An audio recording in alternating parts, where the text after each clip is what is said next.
Welcome to Rome Tech. Don't forget to subscribe and hit that like button for more content like this. All the links mentioned in this overview are down in the description below. This video covers my personal experience with Zoom video conferencing. Zoom video conferencing offers a platform for online meetings, webinars, and virtual events.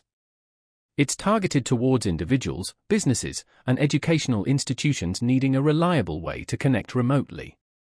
Key features include video and audio conferencing, screen sharing, chat functionality, and recording capabilities.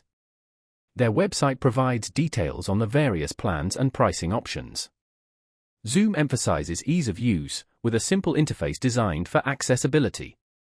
They offer different tiers, from a free basic plan to enterprise-level solutions, allowing users to choose what best suits their needs. While Zoom faces competition from other video conferencing platforms, they are known for their widespread adoption and generally stable performance. You can check their website for the latest information on availability and specific features. Now, let's talk about my personal experience using Zoom video conferencing. Getting started was incredibly easy. I downloaded the app, created an account, and was in a test meeting within minutes.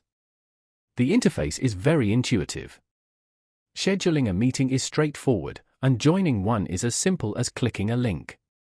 I've used the screen sharing feature extensively for presentations, and it works flawlessly.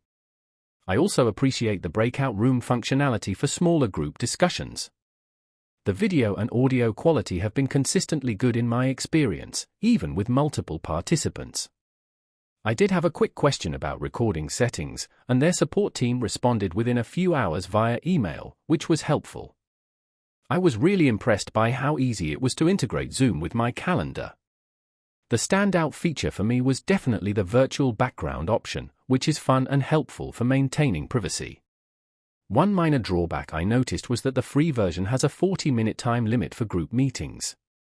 It also took me a little while to get used to the more advanced features like managing participants and using polls. Overall, I'm quite satisfied with Zoom.